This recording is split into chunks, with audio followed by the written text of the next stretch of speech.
Hello and welcome back. You know, my last few book reviews have been quite deep and heavy.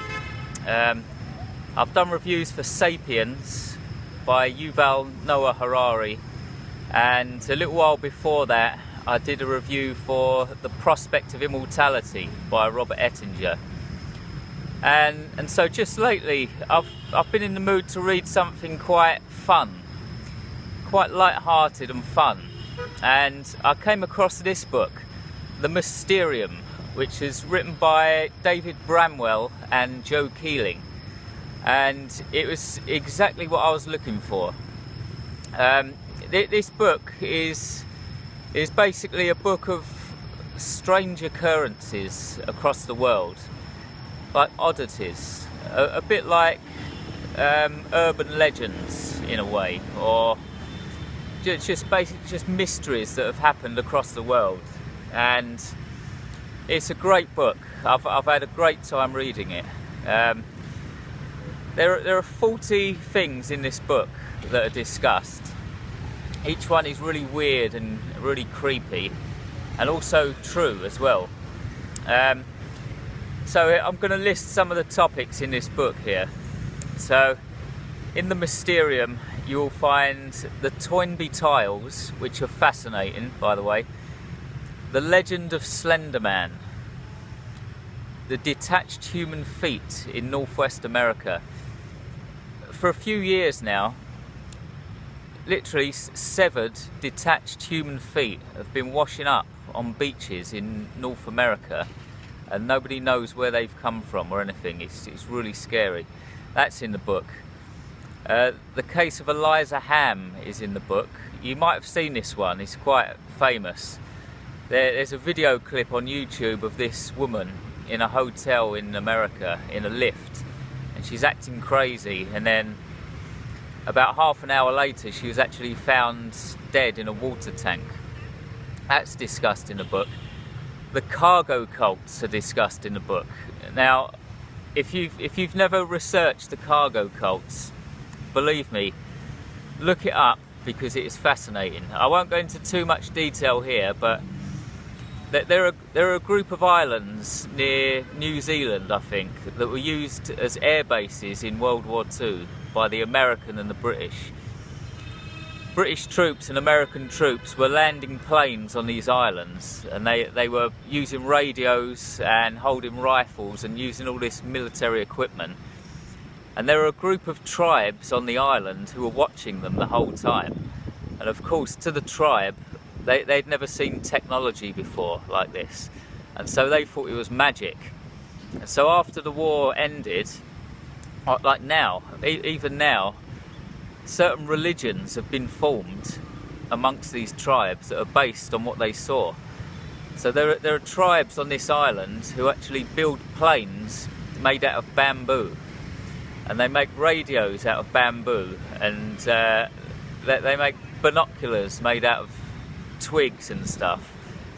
And it's hilarious. A whole religion has formed from this World War II activity. And there's even a tribe on these islands who worship Prince Philip as their god as well. Look up the cargo cults, or buy this book, because it's discussed in this book. The one I want to talk about today, though, is it's called, the chapter in the book is called "The Men Who Scared Themselves to Death," and it's basically a story about the placebo effect. You're probably familiar with the placebo effect. It's quite common practice for doctors to give people sugar pills and tell them that it's medicine, because if they believe that it's helping them, it will help them. It's kind of like what your thoughts can influence your body, and certain diseases can be cured if you're given a placebo pill. There's a fascinating story in this book. It's called "The Men Who Scared Themselves to Death," and basically, in the late 1970s, there were some refugees from Laos, a country called Laos. Laos is just above Thailand, And in the late 70s, a group of refugees from Laos went to the United States of America because there was war going on in their country or whatever. They were like rebel fighters or something against the government, and they had to go to America as refugees. And amongst this group, there are several different tribes who believed in slightly different things. Okay, now these people were called the Hmong. That was their name, the Hmong people. And after a few weeks or months of being in America, dozens of these people began to die in their sleep. Just literally passing away in their sleep. Doctors examined them and they could find no cause of death whatsoever. They were all healthy. And at this point in the story, we needed to talk about something called sleep paralysis. Sleep paralysis is this awful experience that I myself have experienced, where you wake up one morning, or maybe during the night, you're actually awake, your eyes are open, but your body is still asleep and you're paralysed. You can't move a muscle. You can think, you're awake, but you can't speak or move or anything. It's horrible. It's called sleep paralysis. Now, we actually know in the Western world why this happens now, but these tribes in Laos, they thought that sleep paralysis was due to some kind of demon sitting on your chest during the night.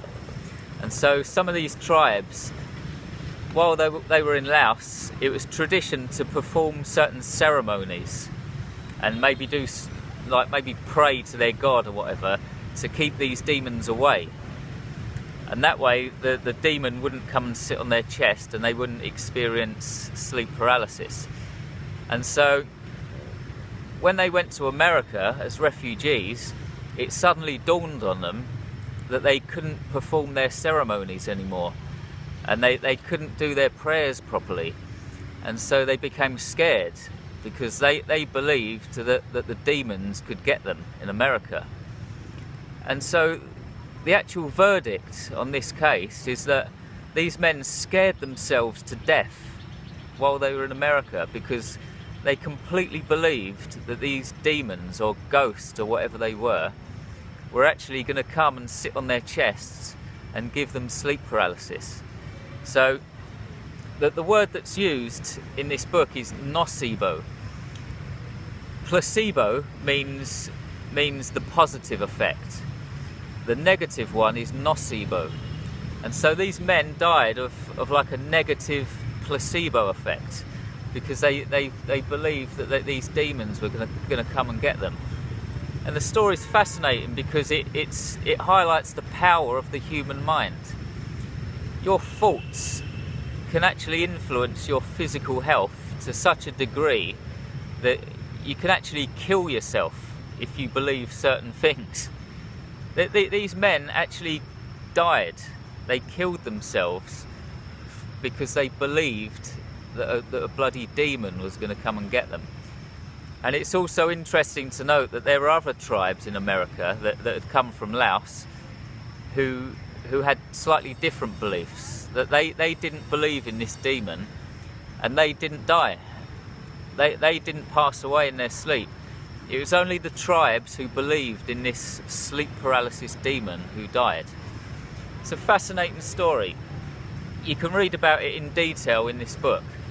The book's amazing. As I say, it is like a breath of fresh air. I wanted to read something fun and light-hearted, and I found this on Amazon, and it was brilliant.